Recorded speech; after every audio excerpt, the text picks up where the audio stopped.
بسم اللہ الرحمن الرحیم۔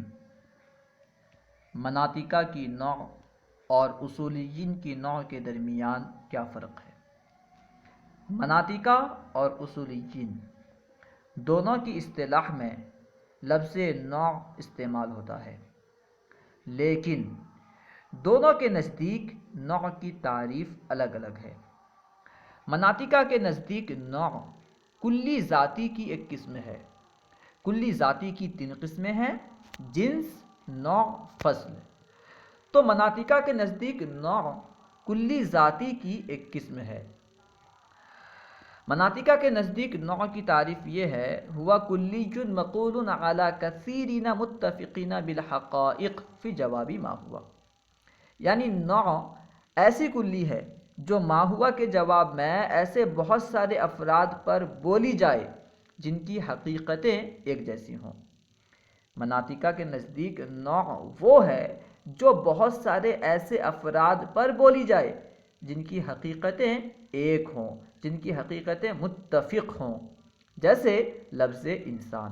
کیونکہ لفظ انسان زید، خالد، بکر، زینب، ہندہ، خالدہ، یعنی بہت سارے ایسے افراد پر لفظ انسان بولا جاتا ہے جن کی حقیقتیں متفق ہیں۔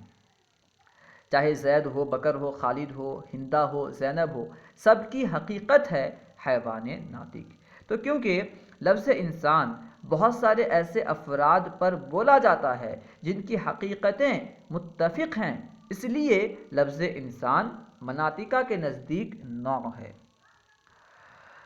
اور اصول فقہ میں بھی نوع استعمال ہوتا۔ خاص کی 3 قسمیں ہیں: خاص الفرد، خاص النوع، خاص الجنس۔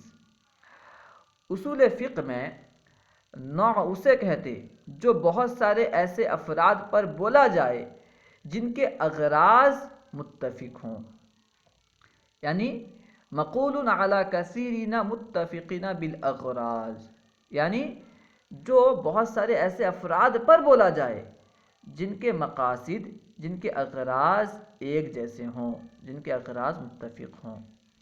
تو اس اعتبار سے لفظ انسان اصولیون کے نزدیک نوع نہیں ہے، بلکہ لفظ رجل، لفظ امرات اصولیین کے نزدیک نوع ہے۔ کیونکہ لفظ انسان مرد پر بھی بولا جاتا ہے، عورت پر بھی بولا جاتا ہے، لیکن مرد کے اغراض الگ ہیں اور عورت کے اغراض الگ ہیں۔ مرد کو اس لیے بنایا گیا ہے، اس لیے پیدا کیا گیا ہے تاکہ وہ بادشاہ بنے، نبی بنے، حدود و قصاص میں گواہ بنے۔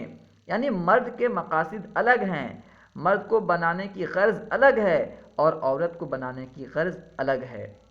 اس اعتبار سے لفظ انسان اصولیین کے نزدیک نوع نہیں ہے، کیونکہ یہ متفق بالاغراض بہت سارے افراد پر نہیں بولا جاتا، بلکہ مختلف بالاغراض افراد پر بولا جاتا ہے۔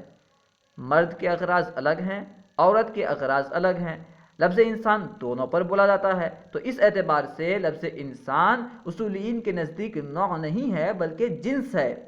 لفظ رجل، لفظ امرات یہ اصولیین کے نزدیک نوع ہیں، کیونکہ لفظ رجل بہت سارے ایسے افراد پر بولا جاتا ہے جن کے اغراض متفق ہیں۔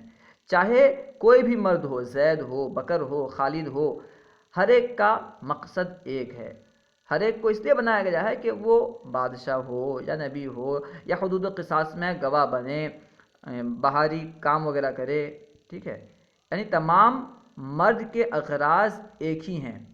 اس اعتبار سے لفظ رجل اصولیین کے نزدیک نوع ہے۔ اسی طرح لفظ امرات بھی اصولیین کے نزدیک نوع ہے۔ الحاصل یہ کہ مناطقہ کے نزدیک نوع وہ ہے جو بہت سارے ایسے افراد پر بولی جائے جن کی حقیقتیں ایک جیسی ہوں، جن کی حقیقتیں متفق ہوں، جبکہ اصولیین کے نزدیک نوع وہ ہے جو بہت سارے ایسے افراد پر بولی جائے جن کے اغراض متفق ہوں۔ اللہ و رسولہ اعلم۔ السلام علیکم ورحمۃ اللہ وبرکاتہ۔